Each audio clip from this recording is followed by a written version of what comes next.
علیکم ورحمۃ اللہ وبرکاتہ۔ وعلیکم السلام ورحمۃ اللہ وبرکاتہ۔ جی ماشاءاللہ، کون اور کہاں سے؟ میں لندن سے بول رہی ہوں، میرا نام مسز زبیری ہے۔ مسز زبیری، ابھی حکیم صاحب سے بات کر رہی ہیں؟ جی جی میں بالکل بات کر رہا ہوں، بات کیجئے۔ وزن، عمر اور وزن بتائیے۔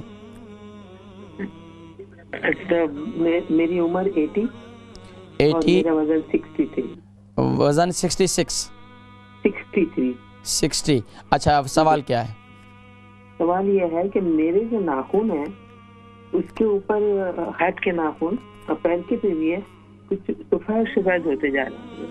ہاتھ کے ناخن سفید ہو رہے ہیں؟ جی، اور ان کے جو ناخن کے پیچھے کی جگہ ہوتی ہے وہ سوجن بھی آ رہی ہے، کچھ میں تھوڑی تکلیف بھی ہے۔ کیا ہو رہا ہے؟ پچھلے فنگس ہو رہی ہے؟ فنگس لگتی ہے مجھے، تو میرا خیال ہے مجھے۔ اچھا یہ بتائیں کہ ناخن جو ہے وہ بھربھرے بھی ہو رہے ہیں یا صرف اور صرف سفید ہو رہے ہیں؟ صرف سفید ہو رہا ہے۔ سفید ہو رہے ہیں، تھوڑے سے موٹے موٹے نہیں ہو جاتے؟ جی جی جی، موٹے موٹے ہو جاتے ہیں جی۔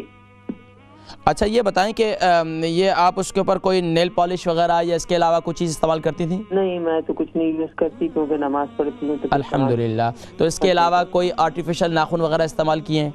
نہیں۔ ٹھیک ہے۔ اچھا یہ بتائیں کہ اس کے علاوہ آپ کو شوگر وغیرہ؟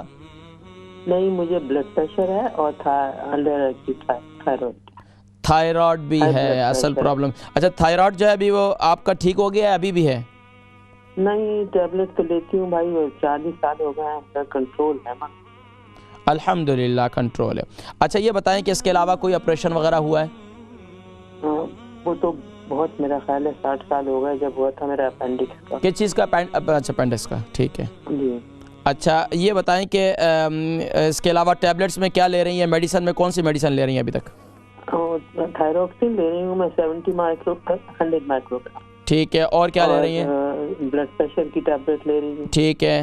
وہ ویری لو پوٹینسی، بیکاز میں نے ساری عمر کبھی کوئی ایلوپیتھک دوائیں دی۔ ناخن جن کے بھی خراب رہتے ہیں اور ناخنوں میں فنگس وغیرہ ہے تو اس کے لیے میتھی دانے کا پیسٹ سب سے مفید ہے۔ میں بار بار آپ لوگوں کو کہتا ہوں، میتھی دانہ اللہ کی طرف سے اتنا بڑا انعام ہے کہ 70 سے اوپر بیماریوں کے لیے شفا یابی کیا۔ اب اس کو میتھی دانے کو آپ جو ہے ویسلین کے اندر مکس کر کے اپنے ناخنوں پہ لگائیں، انشاءاللہ یہ تو ٹھیک ہو جائے گا۔ دوسرا کام یہ کریں کہ صبح اگر آپ کو شوگر نہیں ہے تو الحمدللہ صبح کے وقت میں ایک بادام ایک کشمش کھائیں، اس سے انشاءاللہ العزیز آپ کے یہ ناخنوں میں کافی حد تک بہتر ہو جائے گا۔